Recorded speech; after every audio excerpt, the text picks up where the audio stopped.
¿Empiezas? A ver, yo no estoy muy acostumbrado a este tipo de presentaciones en medios tan filosóficos. Yo estoy más cómodo hablando de otras cosas. Pero conozco a Ernesto Castro, tengo la suerte de conocer a Ernesto Castro hace algún tiempo, me hizo unas entrevistas magníficas y es un filósofo de los que ya no quedan y prueba que la filosofía puede ser popular, ¿no? Que es un tema muy interesante. El libro es un libro, a mí me gustó mucho. Es una novela filosófica, así muy platónica, y dialoga sobre muchas cosas. Dialoga sobre todo sobre Edith Stein, que es una autora que me gusta mucho, pues es una teórica del Estado, que no, además define el Estado como lo defino yo, como un conjunto de personas que busca tener cosas, no lo define como un ente abstracto, ¿no? Entonces es una autora muy interesante. Y dialoga después sobre la muerte y sobre temas muy filosóficos. Supongo que toma el nombre de la esposa de Sócrates. Sócrates es una persona que me gusta mucho, es como yo, escribió poco, ¿no? Escribía... A mí me gusta más Cristo, solo escribió una vez un poco en la arena. No, pero es una prueba de las virtudes de la realidad, porque aún sigue a día de hoy su pensamiento presente y aún inspira libros como este. Y su libro es una reflexión sobre la muerte, sobre el suicidio, sobre muchos dilemas éticos, que supongo que los filósofos están más acostumbrados a tratar que yo, pero bueno, él dialoga sobre estos temas. Me gusta mucho cuando toca pues, el tema del suicidio, ¿no? Los dilemas éticos, efectivamente, sobre si es lo mismo matar que morir, creo que es uno de los temas centrales del libro, ¿no? Y es una reflexión que a mí como libertario siempre no me llama mucho la atención cuando se discuten temas de, pues esto de si hay que ayudar a los demás, o sea, si hay un deber moral de ayudar a los demás o no, pues ahí en este libro planteamos todo tipo de cuestiones al respecto. Efectivamente no es lo mismo matar que dejar morir, ¿no? Por ejemplo, el argumento, pues hay que ayudar, claro que no es lo mismo, por ser la de tres. Si yo les digo, ustedes donen 10 euros cada uno, por ejemplo, si salvamos cada uno salvamos un etíope, ¿no? ¿Hay una obligación moral de hacerlo? Es una pregunta que es algo filosófica, ¿no? Para discutir después en el debate, ¿no? Hay una obligación moral de hacerlo y es fácil, es un clic en el teléfono móvil, salvamos 10 etíopes o 10 somalíes o 10 cosas por el estilo. Existe una obligación y todos sabemos que si hacemos esa donación, salvamos un bastante grado de probabilidad a ciertas personas. Y si no lo hacemos, probablemente dejemos morir a 10 etíopes o 10 somalíes o 10 ugandeses o 10 personas que estén en cosas. ¿Existe esa obligación? Es una pregunta que plantea en el libro y me gustaría después debatir a ver qué opina él al respecto, ¿no? Porque ahí estamos dejando morir, pero no estamos matando nosotros, no somos responsables, digamos, morales de esa cosa. Pero habría una obligación entonces de ayudar a todo el mundo, a todas las cosas, simplemente con lo fácil que es, con un par de clics en un teléfono, ¿no? Es una gran pregunta, ¿no? Después, claro, yo leyendo este libro, recuerdo el libro de Ligotti, ¿no? La conspiración contra la especie humana, ¿no? Que también es uno de los libros así más sugerentes que leí. Yo no soy filósofo, perdonar mi ignorancia, pero fue un libro que cuando leí fue muy sugerente, porque planteaba muchos debates sobre la muerte, y este libro también plantea muchos debates sobre la muerte, y sobre lo que es matarse, sobre lo que es suicidio, lo que no es suicidio, etc., ¿no? Entonces yo creo que es un libro que es muy interesante. No sé qué temas, si acerté con lo que quería el doctor Castro decir en su libro. Bueno, pues evidentemente muchas gracias, Miguel Anso, por la presentación, por prestarte a venir aquí. Te elegí, entre otras cosas, porque para mí eres un maestro absoluto desde un punto de vista bibliográfico. Siempre que veo tus conferencias me paso una buena tarde buscando los libros y luego leyéndolos. De hecho tengo pendiente, como sabes, una lista de novelas que me mandaste. Te pedí cuál era la lista de tus obras de narrativa preferidas y me mandaste 8 o 9 libros, casi todos ellos de más de 1000 páginas. Entonces, que tengo pendientes leer todavía algunos de ellos, pero leí El Rey de los Alisios, que me encantó, de Tournier, perdón. Viejo católico, efectivamente. Viejo racionario, no me gusta. Eso es. Y ese es otro de los motivos por los que te he invitado, por supuesto, porque la bibliografía que yo consulté para escribir este libro está muy en la órbita de un tipo de literatura que te interesa mucho, que es una literatura donde, por así decir, no hay una visión irónica de la religión. La religión no es simplemente algo de lo que se hace burla, sino que puede incluso ofrecerse una visión positiva de ciertas virtudes clásicas. Entonces estaba pensando en libros como La última en el cadalso, de Gertrude von Lefort, que luego Bernanos convirtió en un diálogo filosófico, Diálogos de Carmelitas. el gran libro ese. Además, una reflexión muy dura contra la Revolución Francesa. Eso es, efectivamente. Cosa que me encanta también, criticar la Revolución Francesa. Para los que no hayan leído, La última del cadalso y Diálogos de Carmelitas son dos libros sobre el mismo fenómeno, que fue la ejecución sumaria de un convento de carmelitas en la Revolución Francesa, y como la última de ellas, la última que sube al cadalso, se ve fortalecida en el último momento por su angustia, por su propia concepción de la debilidad. Entró en el convento buscando huir del caos del mundo, y al final el caos del mundo la sacó del convento y la ejecutó. Pero en el último momento, digamos que sacó fuerzas de flaqueza, que se suele decir. Solamente en los 5 minutos que ha estado hablando ha salido un montón de temas. Por supuesto que también te he invitado por este asunto de Edith Stein como teórica del Estado. A mí me interesa muchísimo esta primera generación de fenomenólogos, que quedó un poco opacada por la siguiente generación, la generación ya de hermeneutas o post-heideggerianos, que trataron también asuntos teológicos, pero desde una perspectiva más, se quiere, mística o continental, frente a la visión racionalista y teológica e individualista que tenían la primera generación de fenomenólogos. Bueno, estamos metiéndonos quizás ya en una conversación bizantina y angelical o celestial. Para los que no conozcan a la protagonista del diálogo, Edith Stein, es una de las discípulas más aventajadas de Edmund Husserl, quien editó unas famosas lecciones sobre la conciencia interna del tiempo que dictó Husserl y que posteriormente firmó la edición tan solo Martin Heidegger, y siempre se la pone en relación con Martin Heidegger. Por ese motivo también la pongo en un diálogo sobre la muerte. El tópico, el lugar común acerca de Heidegger, aparte de que era nazi, es el asunto este del ser para la muerte. Y de manera deliberada en el libro pues no se hacen menciones breves a Heidegger, pero incluso bajo el tópico, bajo el cliché, ¿no?, de que este filósofo era un puto nazi y poco más. Pues el rector de Heidelberg fue un nazi de verdad, de los que ya no quedan. Sí, de los que ya no quedan, efectivamente. Ahora Está de verdad con carné y con...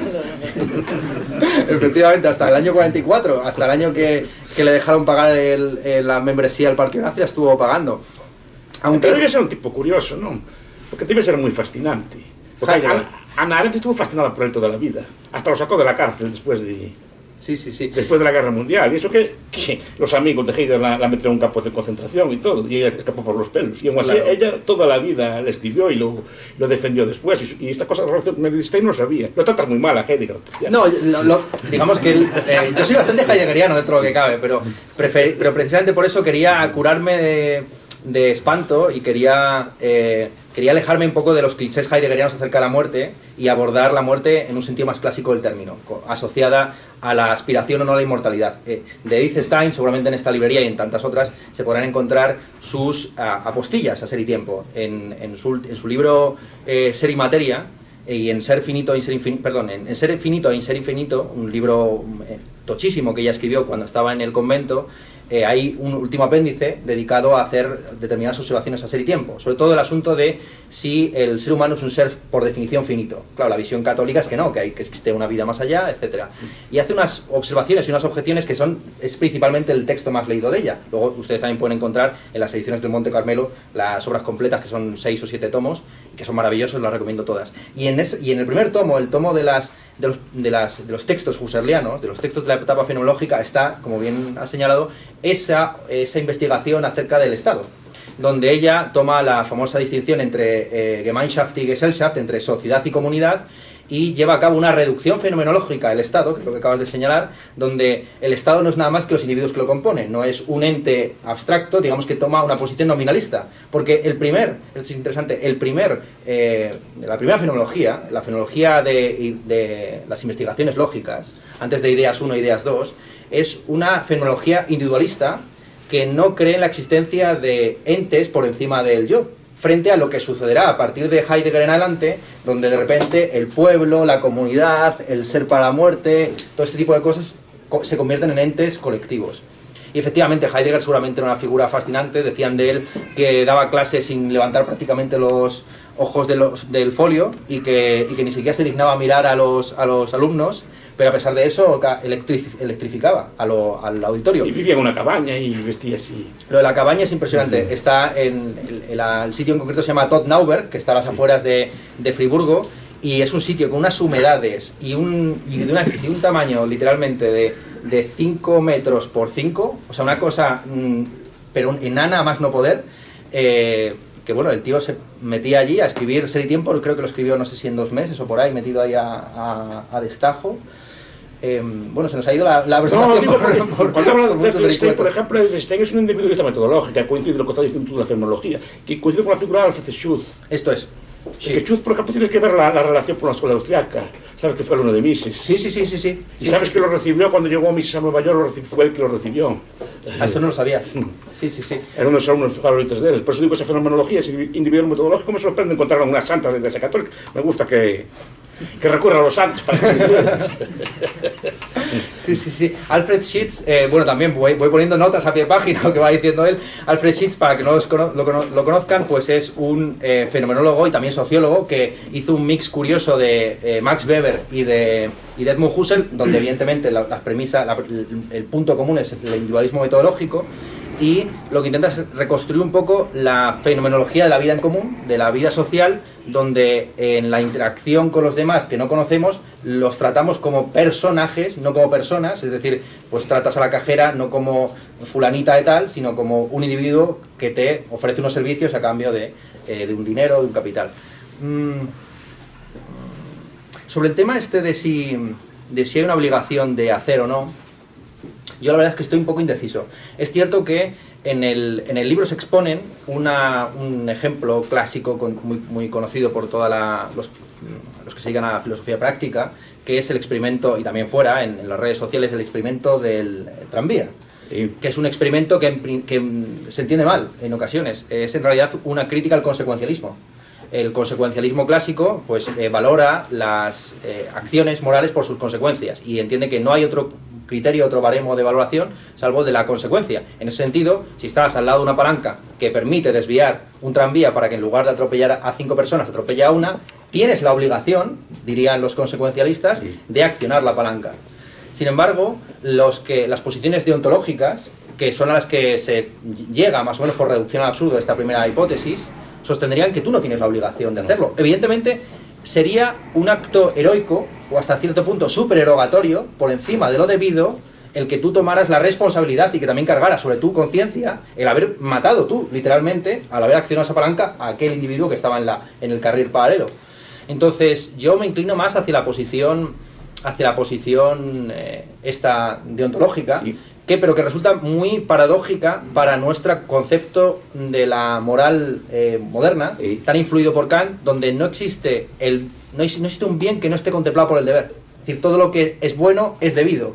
Sí. Y que haya algo que sea gratuito, como la gracia divina, que es buena pero no es obligatoria que Dios no la provea, que haya algo bueno por encima del deber es algo absurdo o ridículo. Que no sea, porque no es algo de derecho, sino que es ya un privilegio. No, es que me gustó el tratamiento en el libro de ese problema del tranvía. Efectivamente, si tú desvías la palanca estás matando al inocente. Si no la estás dejando morir, que es muy distinto. ¿No? Por eso es muy interesante. Pero se aplica también a la ética social, a la ética de la ayuda, a muchas cosas. Por supuesto, cuando hace poco me entrevistó Juan Carlos Monedero, y la entrevista fue todo sobre Ucrania, y entonces...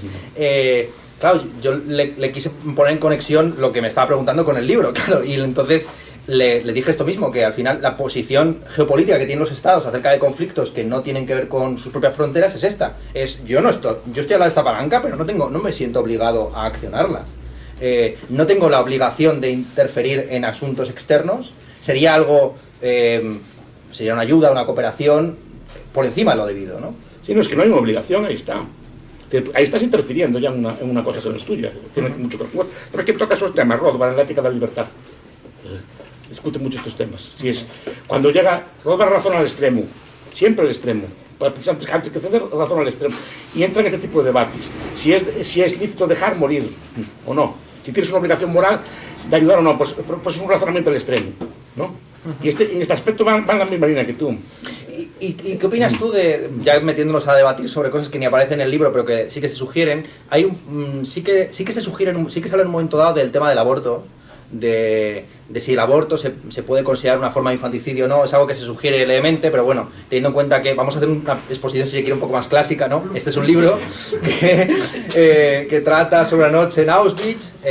Aparecen 5 mujeres, de las cuales 4 son históricas, que vivieron realmente la experiencia del campo de concentración. Edith Stein, la protagonista, sobre la que llevamos un rato debatiendo, y otras 3 figuras, que también los libros se pueden encontrar, algunos de ellos están traducidos al castellano.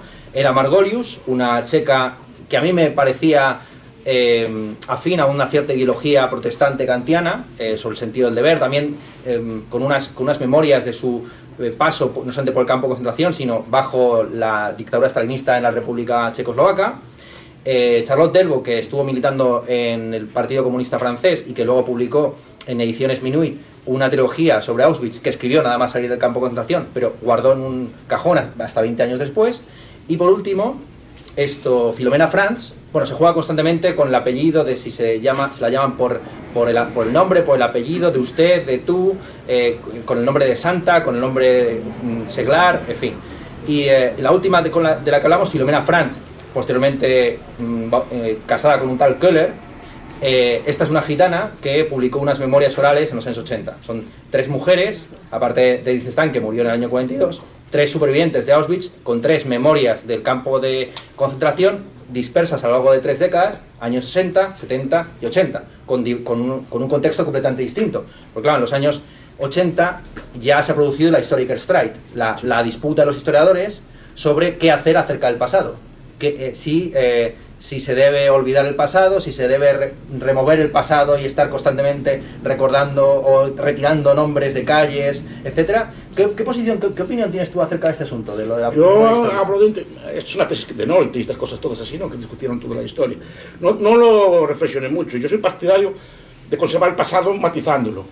Porque si no, parece como hay etapas de la historia que se borran, no que no existen, ¿no? Pues parece que tú borras todo el memorial de aquellos años, parece como si aquellos años no existieran. Yo hablo de conservarlo, pero matizándolo, decir, mira, esto fue un criminal, tal, pero conservar pues, la memoria del pasado. Si no, parece que es aquella damnatio memoria, ¿no? Así, por ejemplo, la historia de Roma a día de hoy no se conoce porque todos los historiadores antiguos borraban la memoria del pasado. Y nosotros parece que no aprendimos mucho al respecto. Yo creo que algunos países, por ejemplo, Rusia, en ese aspecto sí que me gusta. Conserva el pasado, lo matiza, lo critica, pero lo conserva, no lo elimina, ¿no? Yo no viví el franquismo, pero yo, bueno, nací en el franquismo, pero viví unos años en él, de muchas cosas del pasado no, me parece que no, como si no existieran, ¿no? Y eso, matizándolo, se puede conservar. No sé qué opinas tú, yo no soy partidario de borrarlo todo. Yo estoy de acuerdo. Si no, cuidado, lo que hoy es borrado, mañana será borrado también, ¿eh? Sí. Claro que al final... inevitablemente cada época reconstruye el pasado desde su perspectiva de futuro, es decir, en base a los proyectos políticos que tiene futuro, inevitablemente lo hacemos nosotros mismos con nuestra propia visión del pasado. A veces hacemos autocrítica de ciertos errores que cometimos en el pasado porque no lo queremos volver a cometer en el futuro, ¿no? Entonces al final Heidegger sobre esto tiene unas teorías fascinantes, ¿no? Toda herencia del pasado debe reapropiarse, incluso rechazarlo, es una forma de reapropiación en vistas a un futuro que siempre es finito y limitado y que tiene el horizonte de la muerte. Claro, yo creo que yo estoy de acuerdo, y creo que casi todo el mundo está de acuerdo con esa posición, pero luego llevado a la práctica es muy problemático, porque entonces que dejas las estatuas de Lenin en Lituania, o en Estonia, o en Polonia, teniendo en cuenta la historia que hay. Es complicado. Complicado porque también después, por ejemplo, el franquismo, el leninismo también borró el pasado. Claro. Destruyó catedrales, símbolos del zarismo, cosas por el estilo. Entonces, claro, es un perpetuo bucle. Estamos siempre haciendo lo mismo, eliminando el pasado. Pero claro, parece como si no hubiera un pasado. Y parece como hay épocas de la historia que están borradas, que no se puede hablar de ellas. Claro, por ejemplo, ahora todo el tema de la recuperación de figuras femeninas en el ámbito literario, artístico, etcétera, pues para muchos se considera justamente un borrado de ciertos clásicos, pues como si reivindicar a Louis Labé supondría despreciar a Montaigne, cuando precisamente yo creo que se trata también de ampliar el catálogo de lo posible, pero claro, en el espacio público tienes que tomar una decisión, porque aquí en Santiago, como en cualquier otro sitio, hay un número finito de plazas o de calles, y tienes que ponerle, y algún día cuando pongan la calle Miguel Ángel Bastos, pues la tendrán que quitar tendrán que desvestir a un santo para vestir a este. Esto es así, Por lo menos es una plaza. Por lo menos una plaza, claro, y una estatua también. Que luego alguien tirará, algún estadista, algún tibio liberal, socialdemócrata, ¿no? Tirará esa estatua. Efectivamente.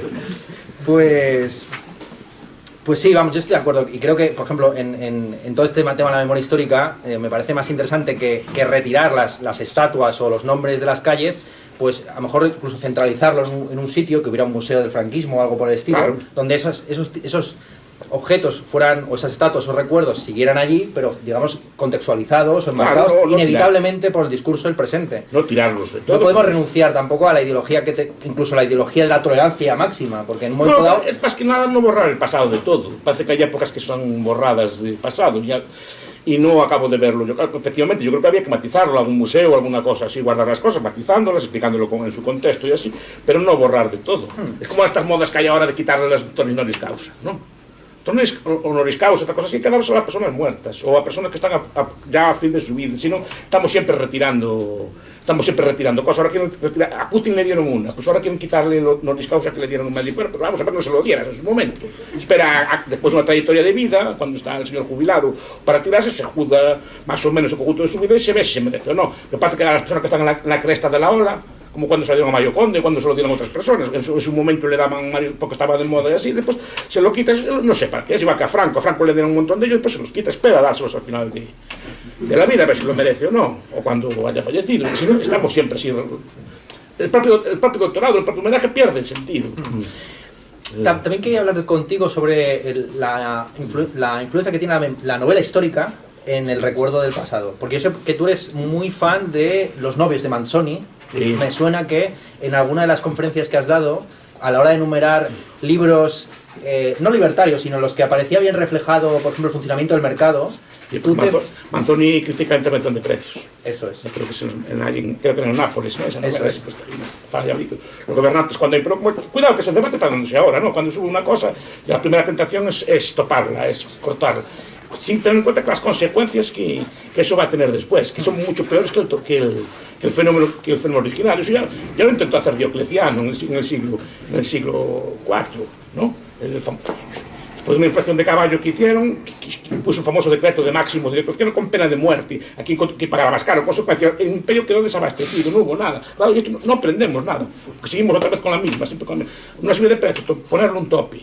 Sí, la pregunta que te quería hacer era esto, que la novela histórica, tú que eres un gran lector de historia y de novela histórica, de hecho en tu lista de 10 novelas preferidas incluiste, que me sorprendió, Rey Jesús, de Robert Graves, que era una lectura de Jesucristo en clave política, sí, como rey de los judíos y no tanto como hijo del Señor. Sí, porque es una de las favoritas de Robert Graves. Entonces la puse, que me gustó. Sí. Me gustan las novelas de los primeros cristianos y de las novelas de la decadencia de Roma. Para mí me encanta la época. Sacó hace poco Slade en un libro que se llama Escape from Rome, Escape de Roma. Dice que lo mejor que le pasó al Imperio Romano fue desaparecer. Cosas con las que estoy totalmente de acuerdo. Entonces, como los cristianos minaban el Imperio Romano y cómo hacían así cosas, ¿no? Otro libro que también me gusta mucho es El reino de los réprobos, de Anthony Burgess. No sé si lo...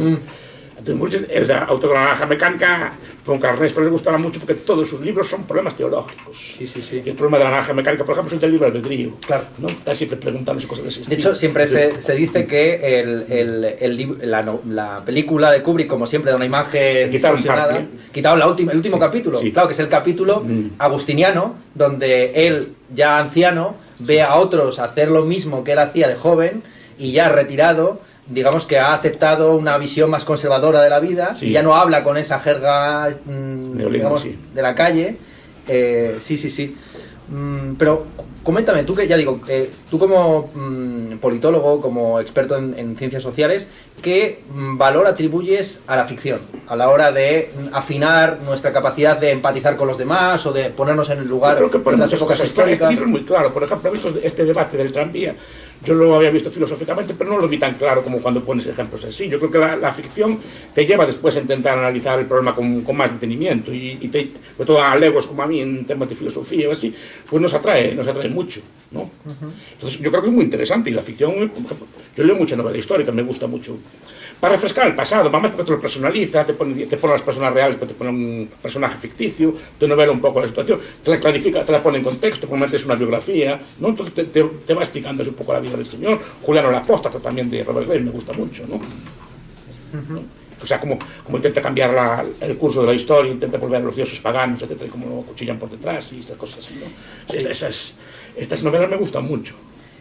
Y pues no sé, podemos seguir hablando así infinitamente, pero no sé si queréis, parece que llevamos 2 horas aquí, pero llevamos hasta solo media hora. Lo que pasa es que con Migranso siempre pasa el tiempo volando. No sé si queréis hacer alguna primera intervención, porque yo sé que este señor sobre todo se crece con las preguntas.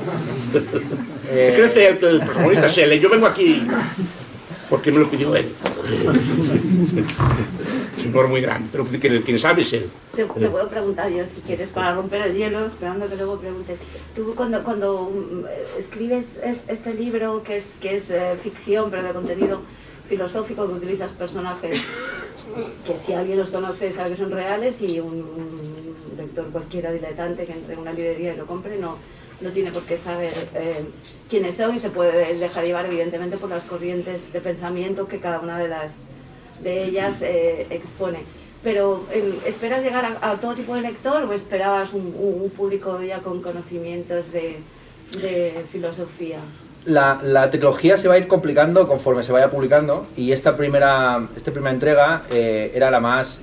Pensé que era la primera, aunque era un poco raro que se empezara por la muerte, precisamente por esto, por su accesibilidad. Antes de publicar cualquiera de las entregas hice un primer borrador de todas ellas. Ajá. Y me di cuenta que el borrador que estaba más acabado, el que estaba más definitivo y el que servía más de puerta de entrada a la trilogía era esta. Precisamente porque era el libro en el que aun adecuándose a ciertos cánones de ironía o de distancia del autor respecto a los personajes propios de la novela moderna, era el diálogo más estrictamente platónico. A lo largo de la trilogía, digamos que la influencia de Platón va a ser más sutil y hasta cierto punto casi imperceptible, es decir, la vas a tener que buscar tú más que verla allí palpablemente. La influencia de Joyce también es más grande conforme va publicándose la trilogía, y por tanto este asunto de que uno a priori no sabe qué es Ulises dentro de Ulises, pues parecido va a suceder en esta trilogía. Entonces, inicialmente esta tiene la pretensión de ser pedagógica, ser accesible. De hecho hay 3 partes muy diferenciadas, casi de una manera aristotélica: presentación, nudo y desenlace, con 30 páginas, en total 120, y las primeras 30 páginas son simplemente una contextualización casi histórica de quién era Liechtenstein, por qué terminó en el campo de concentración, cuáles son los debates que hay acerca de la vinculación o no de la Iglesia Católica respecto al nazismo, sobre todo con las acusaciones que se hicieron de que a través de la Iglesia Católica muchos jerarcas nazis pudieron exiliarse a América Latina, pero también contextualizando cómo allí donde hubo organizaciones católicas fuertes que presionaron, digamos, para que no se exterminara, por ejemplo, a los discapacitados, también haciendo objeciones a esa visión pequeño burguesa de no me asesinéis a los discapacitados, al menos enfrente de mi casa, lleváoslos si queréis a otros lugares fuera de la ciudad, allí ya podéis hacer lo que queráis con ellos. Entonces, inicialmente el propósito es que el libro sea accesible por cualquiera. Ya digo que a partir en la segunda y en la tercera entrega, pues de repente se hablará de un tal Marcel, y el lector tiene que inducir por lo que va diciendo ese Marcel que de repente es Marcel Duchamp, ¿no? Entonces, pero en esta sí que quería que fuera muy claro, que quedara claro quién es Edith Stein, que era Margolius, y de hecho se les presenta a la manera casi del siglo XIX, ¿no? Cuando aparece el nombre de cada una de ellas al comienzo, se hace como una especie de mini biografía al lado, y en ese sentido sí que pretendía tener como esta combinación, estas 3 patas de las que he hablado varias veces en las entrevistas que he concedido: la pata de reflexión filosófica, la pata de divulgación de ideas y la pata de la trama. Tiene un componente teológico también, que no haces referencia a él. ¿A cuál? Tiene el componente... Conoces la teología, por lo menos te parece que te gusta. Sí. Además, claro, me gustó lo de subrogatorio y superrogatorio, efectivamente esas cosas ya... Me recuerda lo de Dulía, superdulía, esas cosas que estudiamos en el catecismo. A mí me gusta mucho el catecismo. Tienes elementos de conocimiento teológico, repito, reflexiona sobre una santa. Sí. No hace referencia a ello, casi. Claro, bueno, me aficioné simplemente a este asunto. Siempre me había interesado yo estudié en la filosofía en la Autónoma de Madrid y luego hice el máster de filosofía analítica en Barcelona. Y en ambos casos me dio la impresión de que tanto los continentales como los analíticos, las 2 grandes tradiciones filosóficas del siglo XX, tienen mucho de teología. en el debate analítico a veces se trata de unas cosas exquisitas, casi parece, así, ya digo, un debate sobre el sexo de los ángeles. Es que a mí esos debates me encantan, los debates bizantinos me encantan, no tienen muy mala prensa. No tienen muy mala prensa. El modayuso, sí. No, pues que ellos se ponían en una mesa, ponían el tema encima de la mesa y no sé, un tema concreto, el sexo de los ángeles, por ejemplo, cuántos ángeles caben en la punta de un alfiler, ¿no? Cosas de ese estilo, ¿no?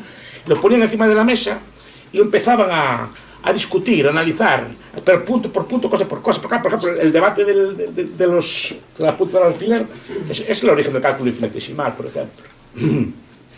¿No? Y uno más cabe, ¿no? El marginalismo, es decir, que hay muchos temas de ese estilo, el sexo y otras cosas, debates ahora de identidad de género, muchos debates habían plantado antiguamente, ¿no? El debate, por ejemplo, sobre el tema del género actualmente. Claro, es un debate análogo a los que hay hoy, sí. Pero lo ponían, además, la fama que discutían hasta cuando entraron los turcos allí, ¿no? Y estaban discutiendo, pero no se levantaban de la mesa hasta que no habían analizado el tema punto por punto, y esas cosas hoy en día se echan en falta.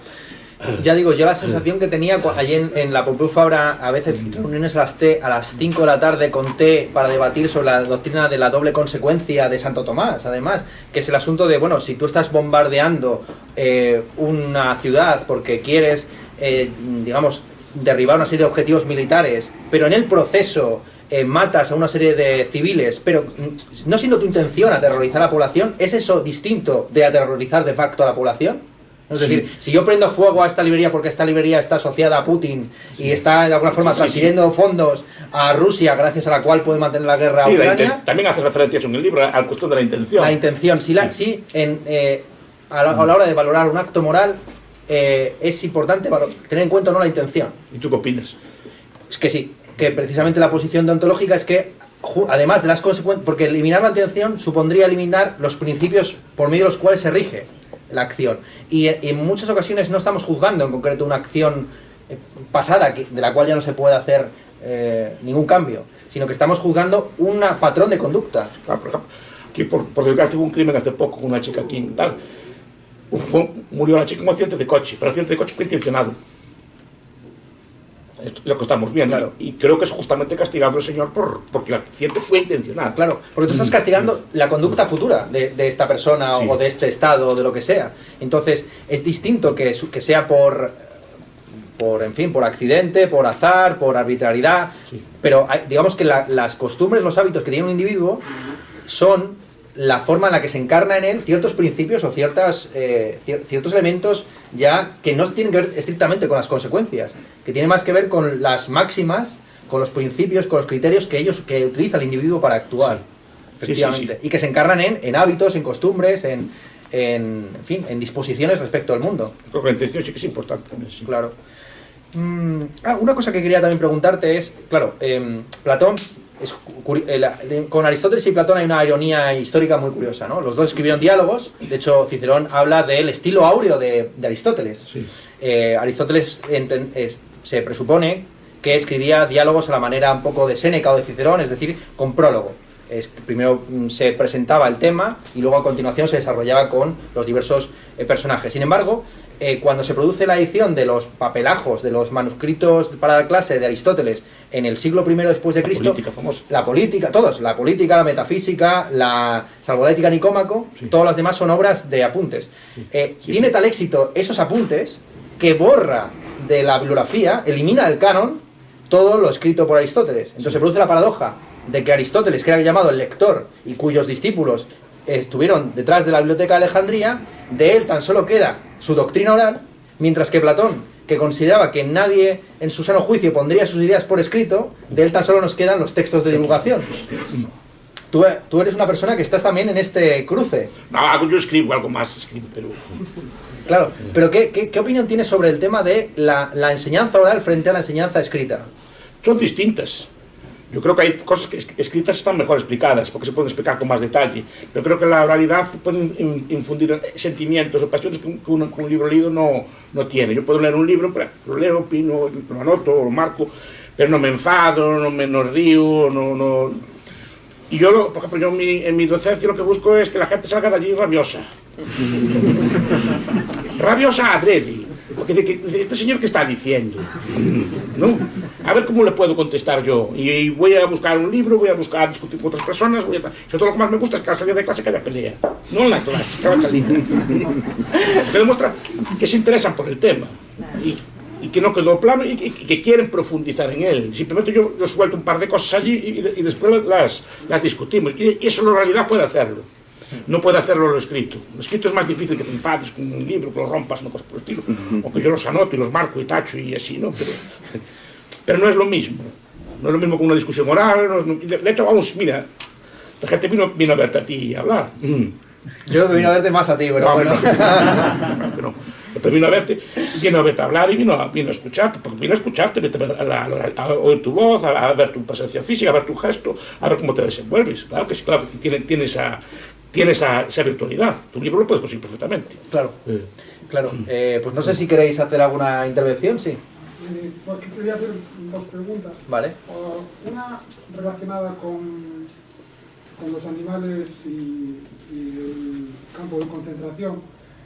Creo que tuviste una polémica relacionada con eso en el pasado en Twitter bastante severa. Y en el libro creo que haces referencia o haces ciertas analogías. ¿Es intencionado la referencia? ¿Viene un poco por intentar argumentar con más profundidad sobre un tema que tú ya trajiste y creo que se sacó de contexto en su momento? Y después otra cuestión así rápida que en su momento intenté plantear al profesor Bastos sobre el tema de la coacción, que es un tema que es importante en el mundo libertario y que en el libro se trata un poco también relacionado con Auschwitz. Y si la coacción viene dada por la percepción que tiene uno o sobre la acción en sí misma parecida. Por ejemplo, el símil que me gusta utilizar es si te apunto con un arma desarmada, sin balas, aunque tú no sepas que tiene balas, te puedo estar coaccionando, pero no puedo realizar esa acción. O si te estoy intentando coaccionar con el vudú, si yo creo en él, el hecho de creer en él es suficiente para que exista coacción, pero de facto no la existe porque no puede funcionar el vudú. Entonces, relacionado un poco con lo que planteas en el libro de las situaciones que se dan de coacción en Auschwitz y eso, ¿cómo lo plantearíais los dos? Yo, sobre esto último, yo creo que hay un tema casi de implicatura conversacional, ¿no? Grice y otros filósofos del lenguaje pues estudiaron mucho como para acción colectiva. Yo debo saber que tú sabes que yo lo sé, que vamos a hacer esto. Sí. Entonces, por ejemplo, hay una diferencia clara, yo creo, entre el vudú y lo de la pistola, porque en el caso de la pistola yo no sé, yo sé que tú no sabes que yo sé que la pistola está desarmada. Entonces hay como esa implicatura conversacional de que los dos estamos en la misma página, no se produce. Entonces hay una simetría de información, pero da igual porque tú sabes que él va a creer que le estás apuntando con una pistola de verdad. Salvo que, en fin, ya sea una broma reiterada, y entonces ya no sea una coacción, sino un chiste o lo que sea. Mientras que en el vudú, digamos que el otro no sabe que está siendo coaccionado, a lo mejor a través... Como de la prostitución, por ejemplo. Sí, es el caso. Fue como, aquí tienen traído a personas de África, coaccionadas, con temas relacionados con, no que me refiero con vudú quizá, pero con brujería que quizá desde la óptica occidental sería... Pero decirles, claro, tú crees que o sea, yo te hago magia, y los dos estamos de acuerdo en que la magia funciona. Yo sé que yo igual sé que creo que no funciona, pero yo sé que tú crees que sí que funciona. Pues entonces yo no te estoy... O sea, si yo te hago magia a ti negra y tú no crees en la magia negra, no, pero yo sí... No, pero fíjate que tú crees. Como yo no creo, pero tú sí. El caso de la prostitución. No, a ver, esta supongo que se refiere al caso de la prostitución, que muchas prostitutas, por ejemplo, de Nigeria, el proxeneta las amenaza con un vudú, que les pincha una cosa que matarán a sus familiares allí en Nigeria. Como ellas son creyentes y tienen mucho miedo a eso... La víctima es la creyente, claro. Sí. Vale, sí. En ese sentido sí que sería coacción. Claro, el que la ejerce no tiene por qué creer. Pues, claro, yo pensaba que era más perverso, ¿no? Es decir, que te voy a coaccionar... Yo, coaccionador, creo en la magia negra y te estoy coaccionando por la vía de inducirte casi una especie de destino sobre el cual tú no eres voluntario. Vale. Bueno, ahora tendrás que comentar algo sobre este asunto, pero lo de los animales lo cerramos. Así habla, si me interesa. ¿Eh? Me interesan los animales. Sobre los animales, sí. El escándalo efectivamente fue con la apertura del matadero de Binefar, que es el matadero con más capacidad de toda Europa, que puede matar 30 cerdos al día, y entonces, pues, tirando de una analogía que no es una relación de equivalencia, sino una comparación,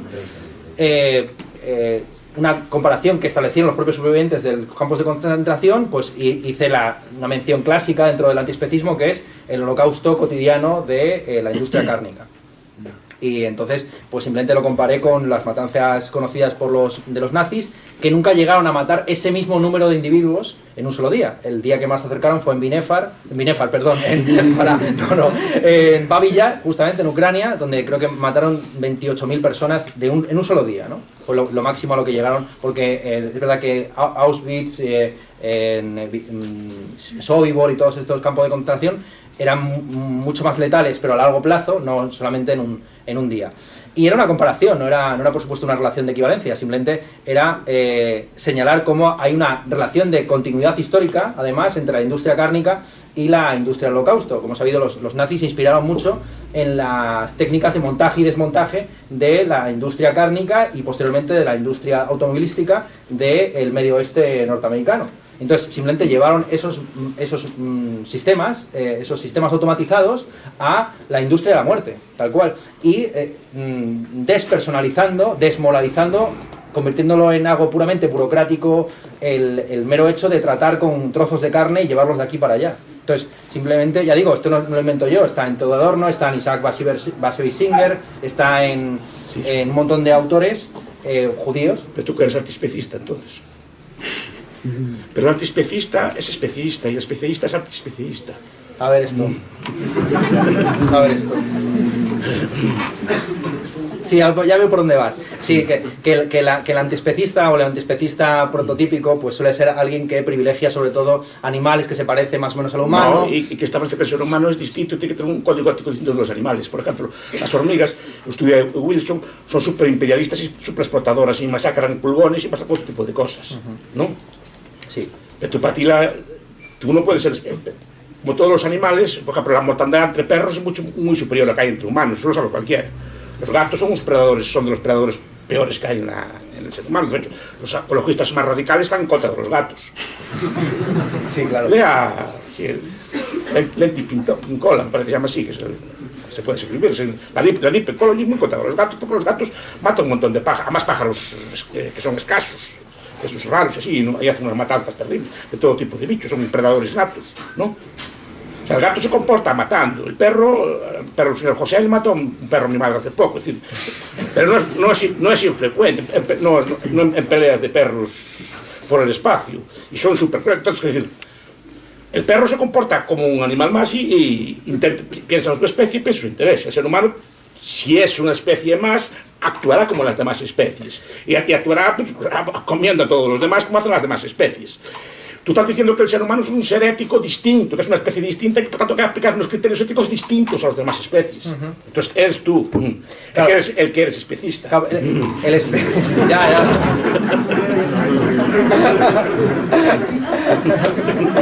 Claro. Se parte de un punto de vista antrópico. Es decir, se parte del punto de vista de que nosotros no podemos salirnos de nuestro código moral, que hablar de la moralidad de los animales vuelve a ser una comparación, una analogía que puede ser más o menos lícita, pero que sigue siendo una comparación. Nosotros, desde luego, tenemos una conciencia moral, tenemos la capacidad de empatizar no solamente con los miembros de nuestra especie, sino con miembros de otras especies. Sí. De hecho, a muchos miembros de esa especie los hemos domesticado para convertirlos prácticamente en miembros, en algunas ocasiones, de nuestra familia.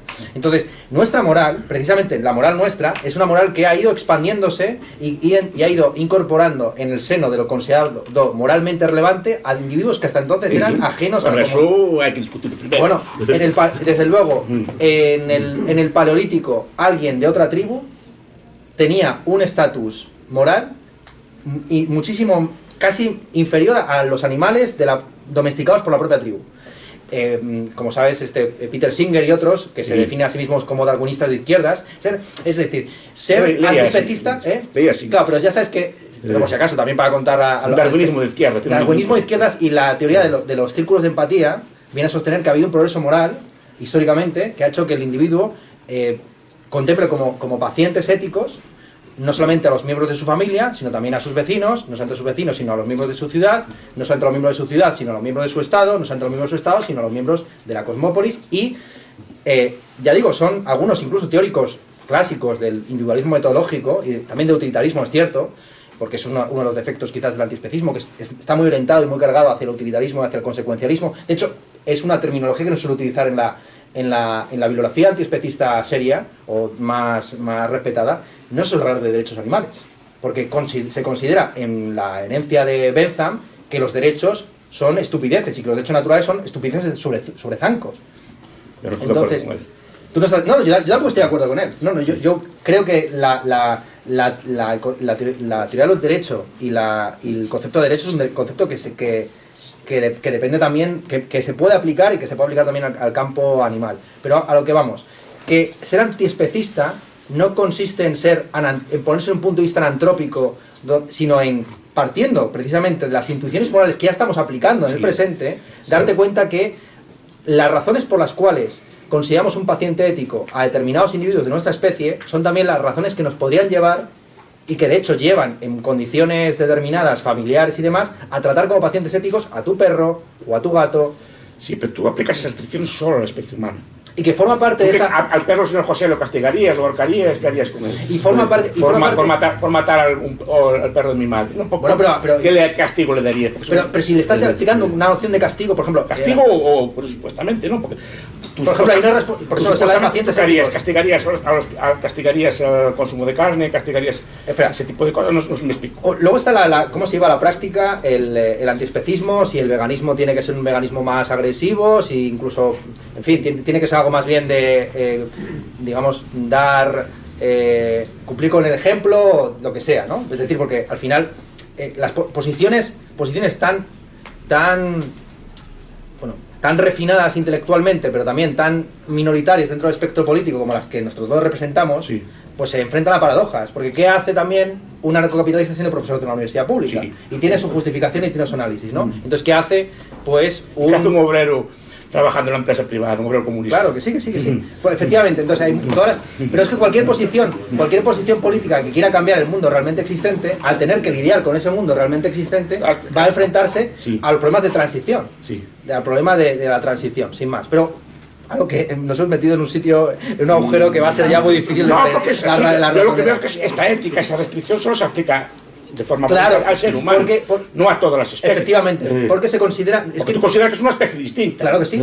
Pero no se considera... estás tomando... moralmente distinta. No, estás aceptando el hecho bruto de que lo es. Los antiespecistas no pretenden que todas las especies sean iguales, sino que pretende que la moral de la especie humana, que ya de facto está ejerciéndose en determinados contextos, sea más coherente y que igual que acepta el aborto y la eutanasia para determinada cosmovisión dentro de la cual se encuentra este antiespecista, pues pase a contemplar como pacientes éticos a los animales según sus capacidades, porque de nuevo se les llama de hecho pacientes éticos y no agentes éticos, porque se entiende que un león no es responsable y no tiene conciencia moral cuando está matando a la cebra, pero tú cuando la estás matando sí, tú sí.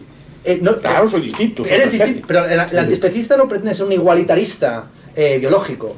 Al contrario, aunque es cierto que se va muy mal con los ecologistas. Como bien has dicho, los ecologistas son los estatistas. Los ecologistas son los estatistas de... Bueno, aquí tienen... Por ejemplo, Kim Blika en Zoopolis, ¿no? Sí, efectivamente. Es así de esos especialistas, claro, antiespecialistas, como te gustan. Por ejemplo, entra en el debate los animales liminales, ¿no? Ratas, cucarachas, todo tipo de cosas que hacemos con ellas, ¿no? O todos estos jabalíes que ahora andan por ahí a hacer daño, los lobos, que no tengo mucha manía, ¿no? Eso, ¿qué hacemos con ellos, no? Él habla de derechos de ciudadanía. Por ejemplo, el debate de Kim Blika es, por ejemplo, las bioinvasiones, que es un debate, ¿no? Pues estas cotorras argentinas que hay por toda España ahora, que es que echan a los pájaros de aquí, o las ranas americanas que corren a las ranas gallegas y cosas por el estilo, ¿no? ¿Qué hacemos con ellas? El ecologista dirá, no, hay que conservar el ecosistema. Pero Kim Blika dice, no, todos los animales somos hermanos, sean bienvenidos, ¿no? Claro. Si son los refugees welcome, ¿no? No, aquí nadie forastero, no, es un argumento sacado de los derechos humanos, sacado sacado de, bueno, de los derechos con los emigrantes, cosas por el estilo, y lo transponen a los animales también. No hay ningún animal que sea forastero, aunque expulsen a los de aquí, ¿no? Y ahí plantea un debate que, claro, los ecologistas se enfadan, dicen, no, pues tenemos un ecosistema y nos vienen todos estos bichos de fuera y nos estropean todos los bichos de aquí. Entonces, ¿qué debate hay ahí? ¿También aplicamos derechos de especiismo ahí o eres de qué implica también ahí? Yo ya no sé ni de lo que soy, la verdad. Simplemente venía a recordar, pues, como pequeño paralelismo, que justamente cuando te entrevisté en 2017, también aproveché para entrevistar a Óscar Horta, que es un profesor aquí que está muy especializado en este asunto, y le quise plantear este paralelismo que te acabo de plantear a ti mismo, que los ecologistas son los estatistas del antiespecismo, igual que los veganos serían los libertarios, es decir, aquellos que valoran al individuo, sí, al individuo sintiente y no a la especie. De hecho, algunas propuestas... Es que implica es liberar aplicar derechos individuales a los animales. Perdón.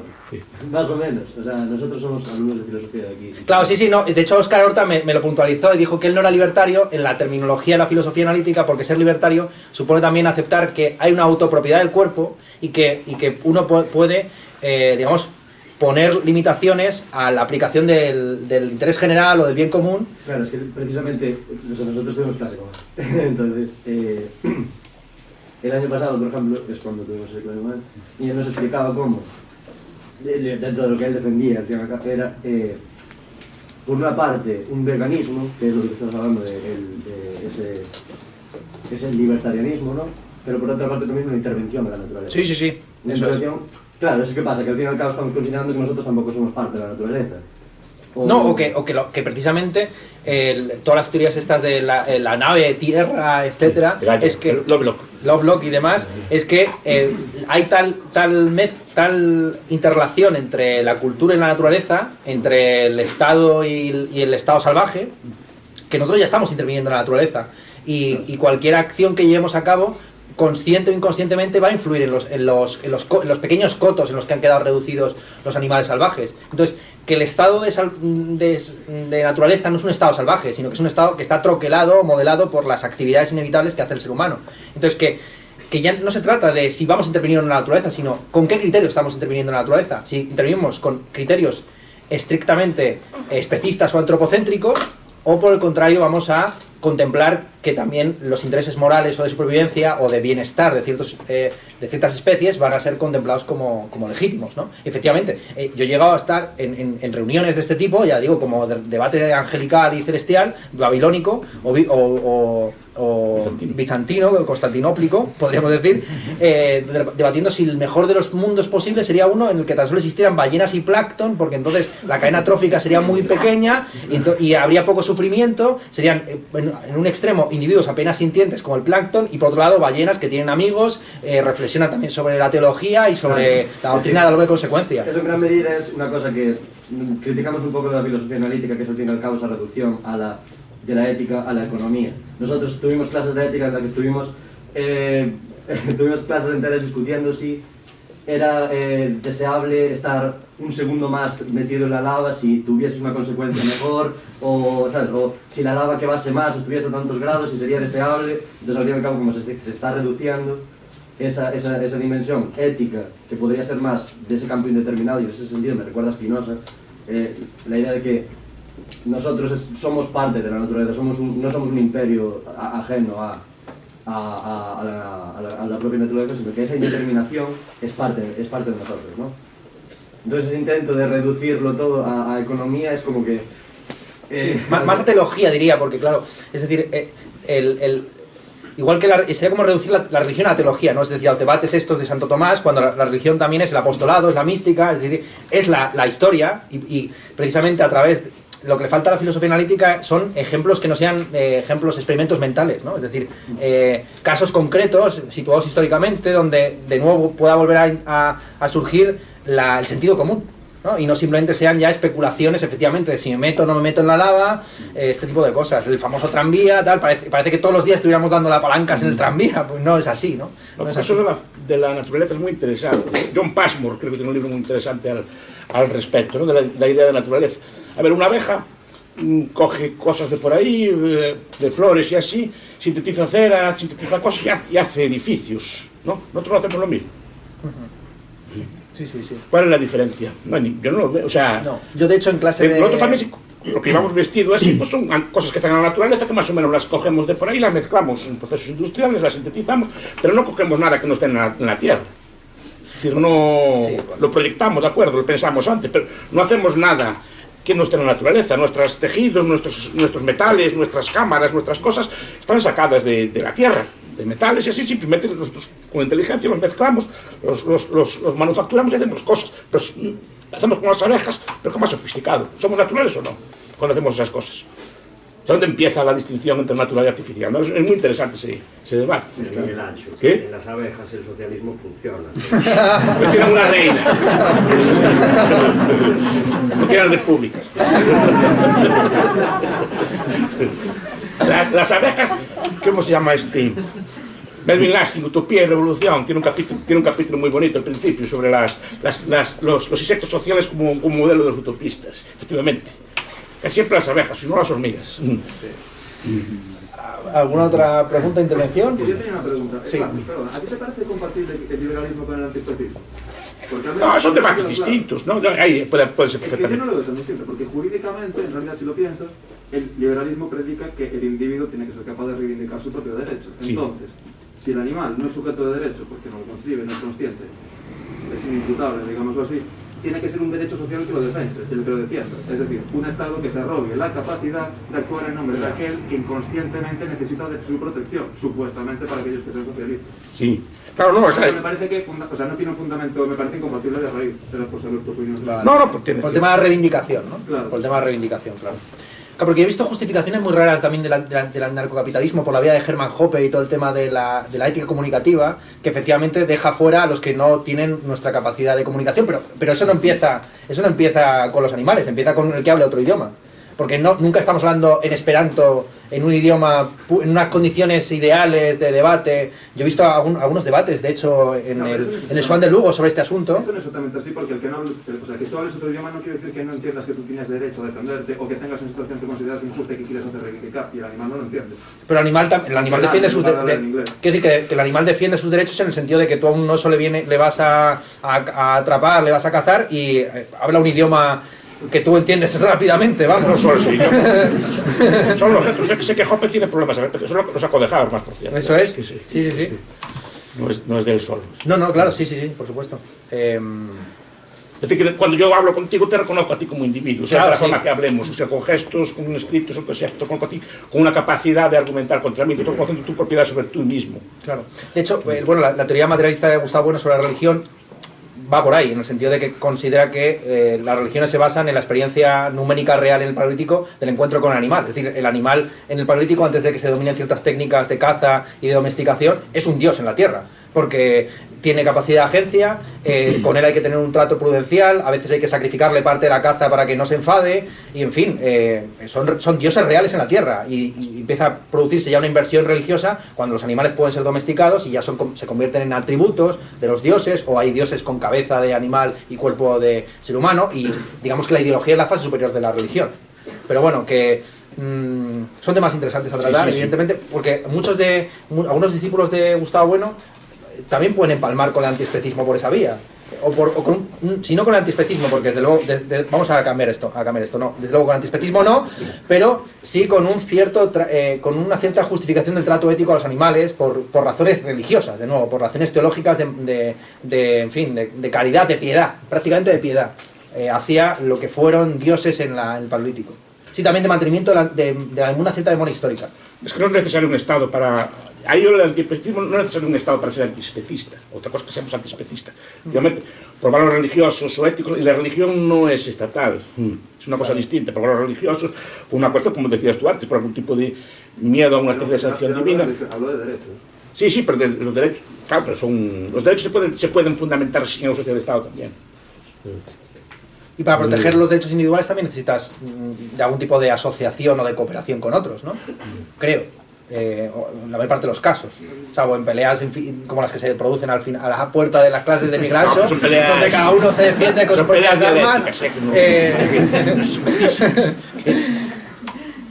A ver, ¿alguna otra intervención? ¿O pregunta, cuestionario, objeción, comentario? Sí. Bueno, yo quería preguntar si, o sea, es un poco esotérica, pero si te sientes leído.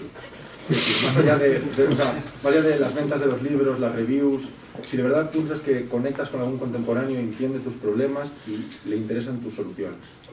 Ostras, no sé si sentirse leído, claro, yo estoy en mi casa y no pienso, no siento vuestra lectura, no me llegan como el vudú, famoso, no me llegan como el vudú, pero bueno, es poco complejo porque para mí, claro, el acto de la lectura es un acto también de reapropiación y no creo que haya que pedir permiso para leer nada y entonces es un acto de libertad absoluto, uno lee, si quiere uno puede empezar a leer un libro por la última página o leer las páginas impares, entonces en ese sentido todo ejercicio de lectura ya es un ejercicio de malinterpretación creativa y que de repente hubiera alguien que tuviera sobre mi libro exactamente la misma visión que tengo yo, me sorprendería y me inquietaría un poco y me sentiría entonces sí ya, no solo leído sino espiado. Entonces, para mí la experiencia de sentirme leído es, pues eso, que de repente haya personas que tengan una visión distinta del libro, que lo interpreten en otra coordenada, que les interese tal pasaje pero no tal otro. Entonces, eso es lo que diría. Entonces sí, me siento leído en esta clave, ¿no? Me siento malinterpretado. Y en ese contexto, ¿para qué escribir? Ostras, claro, que la pregunta que le quería plantear a él era un poco esa. No tanto por qué escribir, sino para qué publicar. Porque los dos compartimos que no somos ágrafos, pero sí que buena parte de nuestra labor escrita está inédita. Y yo creo que en general de cualquier autor, ¿no? Hay que rellenar muchos folios, hay que emborronear muchos folios para que haya uno que al menos merezca la pena ser publicado.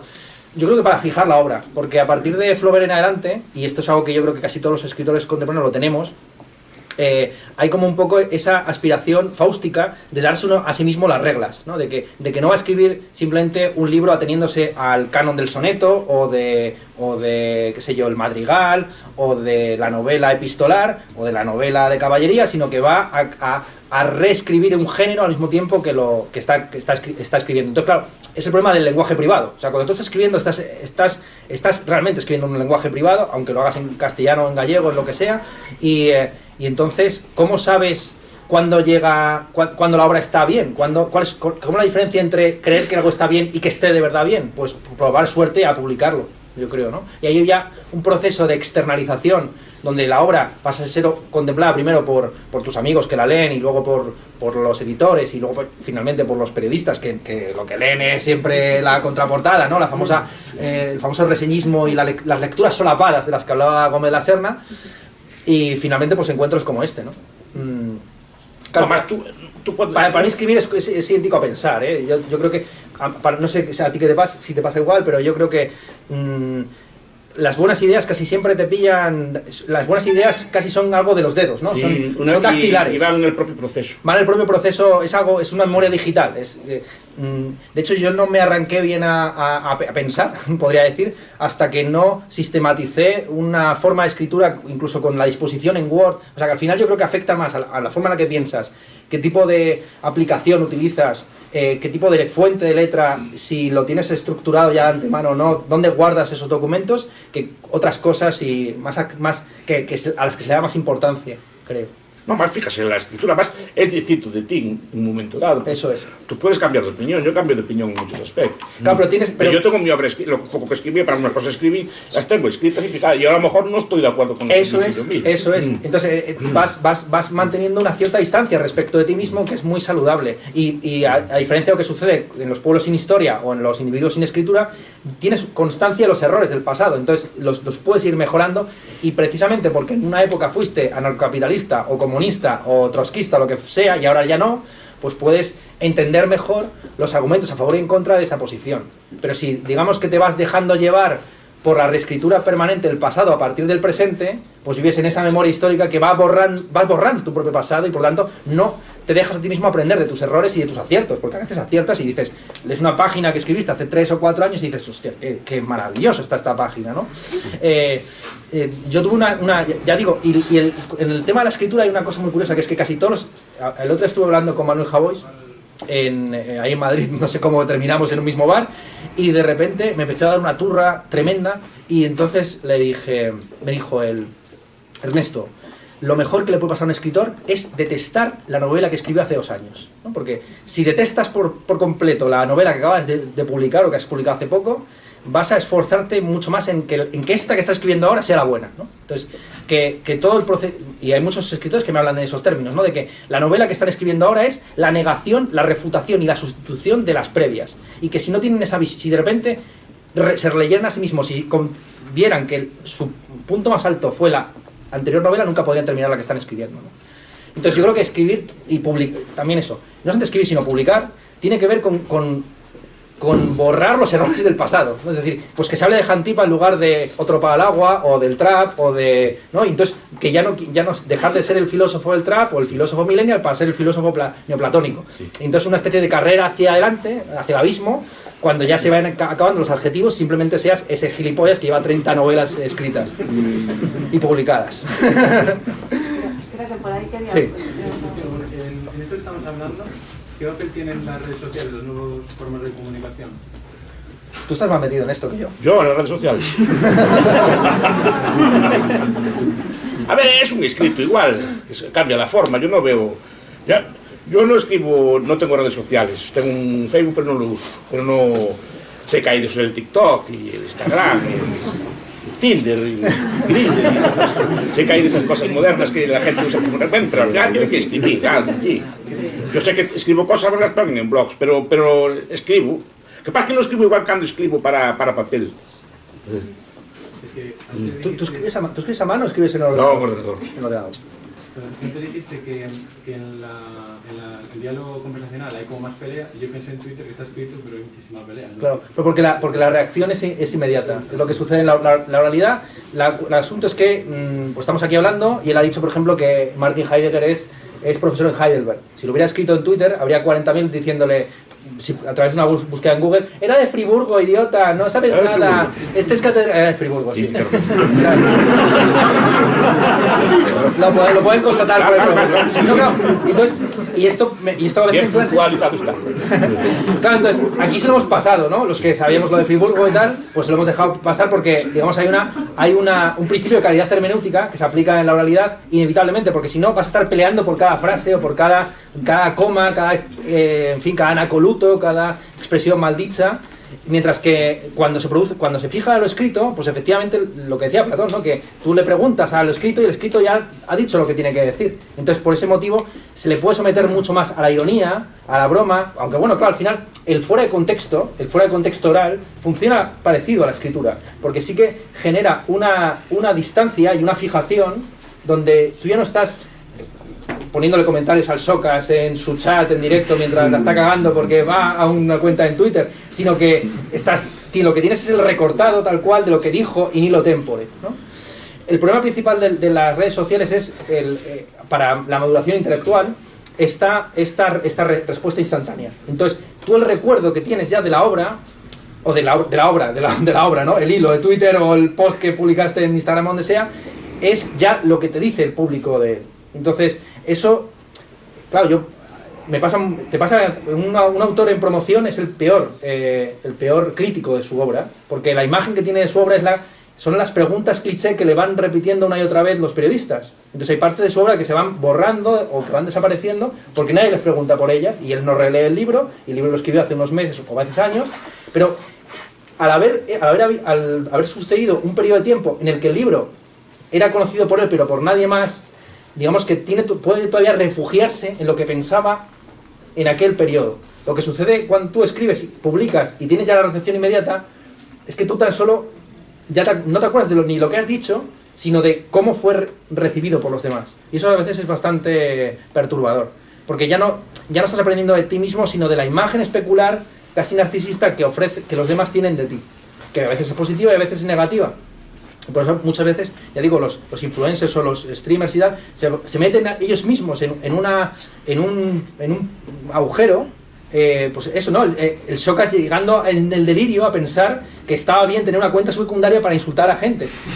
Que siempre, comparado con que en la cuenta primaria estés mandando a 600 o 700 niños rata contra pobres anónimos, pues es marginalmente mejor, ¿no? Que dirían los economistas. Pero para él psicológicamente es muy destructivo, ¿no? Entonces, bueno, pero ya se había metido tanto en el personaje que Bueno, creo que yo también me estoy metiendo demasiado el personaje y ya no sé ni lo que estoy diciendo. Sí. En tus vídeos no se puede comentar, ¿no? Claro, precisamente para eso, para evitaros a vosotros y a mí el error de la urgencia, ¿no? Es decir, seguro que tienes algo mejor que comentar aquí. Es decir, incluso, ya digo, irte a Pornhub o cualquier sitio, o sea, hay 1000 actividades mejores que poner un comentario aquí en este... Y yo tengo muchas más cosas mejores que leer tu comentario y tú que escribirlo. Entonces vamos a ahorrarnos este mal encuentro. Esa es la razón principal. Sí, pero en realidad hay un respeto que no hay en el Twitter. No, sí, por supuesto. Sí. Estas peleas que veo yo en el Twitter, insultos y así a la primera de cambio, ¿para que dices buenos días ya te insultan? Pero bueno, que sucede con la escritura, cuando se generaliza, bueno, está muy estudiado, ¿no? Como la leyenda negra española está asociada al desarrollo de la imprenta. Es decir, cuando tú facilitas el medio escrito, cuando democratizas el medio escrito, lo habitual durante las primeras décadas de esa democratización es el uso de esa nueva plataforma para la pornografía, para el insulto, para la ofensa abierta. Y sucedió con la imprenta, o sea, hasta que aparecieron los Erasmo o las figuras del Renacimiento tardío que se aprovecharon, digamos, de esa circulación de obras, pasaron un par de décadas donde lo único que se publicaban eran libelos, o lo mismo pasó cuando se eliminó la censura con la Revolución Francesa. Lo primero que hubo fue un montón, bueno, Miguel Ángel me puntualizará que sí que hubo censura en tal y cual, pero vamos, cuando de repente se abrió una libertad de prensa en los primeros años de la Revolución Francesa, lo primero que salieron fueron un montón de periodicuchos, libelos, etcétera, y no fue hasta 20, 30 años después que de repente empezaron a sentarse los libros de historia serios, los estudios sociológicos, las novelas... Pero convivían, siempre convivieron. Cuando fue la transición también pasó con semejante. Claro, efectivamente. Pero por ejemplo, así de no, pero fíjate, calidad. no hay pues cuidado, aparece también la buena al mismo tiempo, no es raro. A lo mejor es igual que en internet, efectivamente tienes el Twitter, hay Twitter de alta calidad y hay redes de alta calidad, pues hay mucho insulto, muchas cosas, sí. Pero también en internet hay unas cosas fantásticas. Sí, eso está clarísimo, pero fíjate, por ejemplo, lo mencionaba sobre el tema de la transición. Es muy difícil encontrar o plantearse cuál fue la gran novela de la transición, escrita durante la transición, que no fuera de un autor previo, porque de hecho Cela, Torrente Ballester y todos estos dijeron, bueno, la censura franquista no ha censurado nada, porque todos estos novelistas que tenían una novela escrita, un libro de sociología brutal escrito y metido en un cajón, y que lo iban a publicar cuando muriera el dictador, ¿estos dónde están? Y claro, eso se mitifica. Los censores prusianos nunca censuraban un libro de más de 300 páginas, decía que nadie lo iba a leer. Entonces, no lo censuraban. Y en tiempos de Franco, yo recuerdo, no sé, por lo que veía yo, conseguir El Capital, ese tipo de libros era relativamente fácil. Yo tuve una edición de los años 60 española del Capital o de libros más, porque nadie los leía. Claro.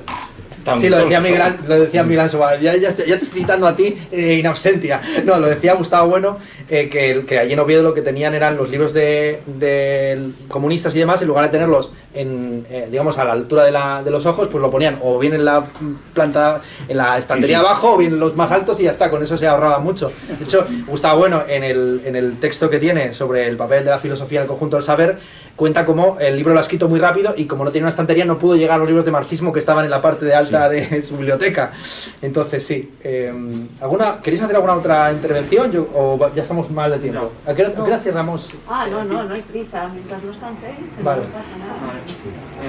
Al tema, a varios de los temas que han estado saliendo, podemos decir que el hombre Ernesto Castro tiene dos grandes obras públicas, su canal de YouTube y sus libros.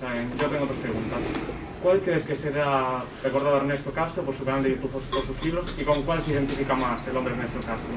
Una última cosa, en Suso Fandiño te envía saludos, que no pudo venir. Vale. Pues con los dos. Y de hecho ya digo que este libro es un poco...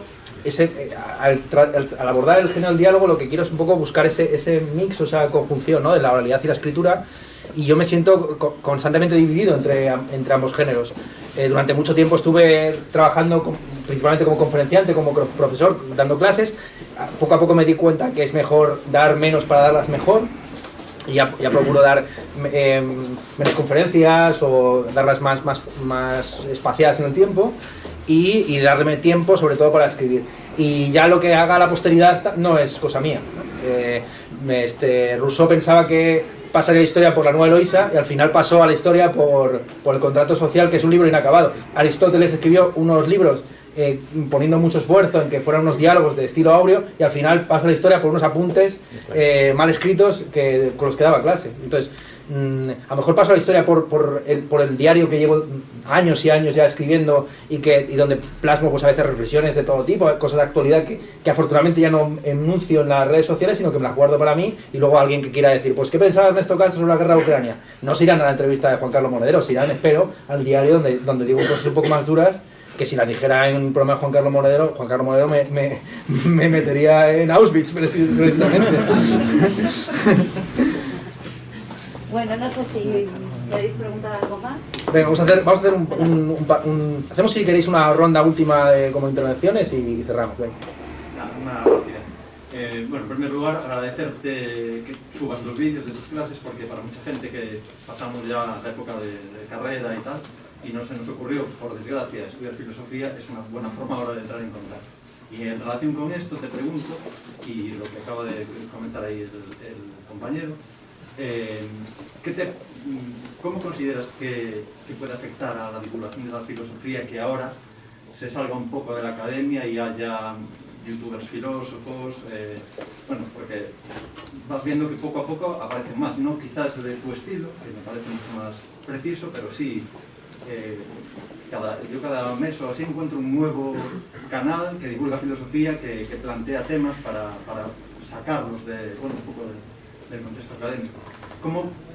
¿Cómo valoras tú eso? ¿Qué opinas del resto de youtubers, filósofos? A mí me parece bien que proliferen las herejías, como decía San Agustín, ¿no? Y entonces, que haya gente académica o extraacadémica, que se hable de filosofía, en general me parece... Y en muchas ocasiones se está haciendo filosofía sin iniciarla, o sea que en ese sentido no hace falta ni siquiera ir con el estandarte. Eso es lo que diría, en general. No creo que haya que la filosofía tenga que estar casada con la escritura, porque hemos estado mencionando, ¿no? Que la filosofía siempre está también en el toma y daca y en la ironía un poco de las posiciones a veces dogmáticas que se enfrentan. Me hacía una entrevista ahora para Colombia, que el libro también ha salido por allí, y me decían, bueno, es que aquí en Colombia pues están en campaña electoral, por lo visto, y dice, y claro, no hay filosofía apenas, no se debate ideas, sino que son todo ataques personales. Entonces dije, es que la filosofía está también en la mirada del espectador, que se lo toma con filosofía y que ve detrás de los insultos, de los ataques, pues los intereses geopolíticos, los lobbies, las fuerzas sociales, las cosmovisiones. Entonces, para mí no hay ningún problema en ese sentido, que proliferen por un lado los canales, o por otro lado que desciendan y que dejen de existir, porque para el que tenga el gusto y para el que tenga la apreciación, incluso aunque la filosofía quede eliminada de la enseñanza y demás, pues seguirá habiendo esa ironía eirética que es la clásica de la filosofía. Hay un triunfo del mercado, además. No. Sí. La forma en que se financia, que se puede financiar este tipo de cosas, está permitiendo un florecer de la filosofía y de muchas otras disciplinas. El otro día veía que había un blog de historia de la filosofía antigua que tenía muchísimo éxito, que explicaba los mitos y vivían de eso, vivían bien. Es una forma nueva de dar a conocer las cosas y de poder pues, crear espacios nuevos, que además, repito, no son incompatibles. Lo que hace él, a mí me lleva a leer libros también. Claro, y lo que hace él a mí también. Entonces, en ese sentido, perfecto. Vale, pues... ¿Qué más? Nada más.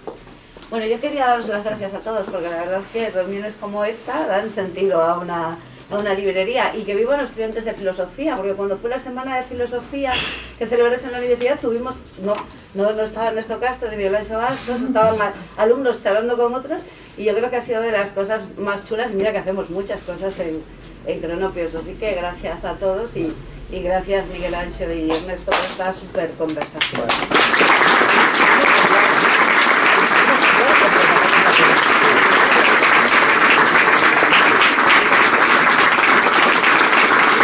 Nos vamos ahora a una... Ahora a los que queráis os firmará. Sí, claro. Supongo. Vale, pues venid para acá y os lo firmo. Bueno, pues oye, Miguel Ángel, ¿Qué te ha quedado? me ha encantado. No sabía lo de Helen, que nos tenía grabado en el cerebro.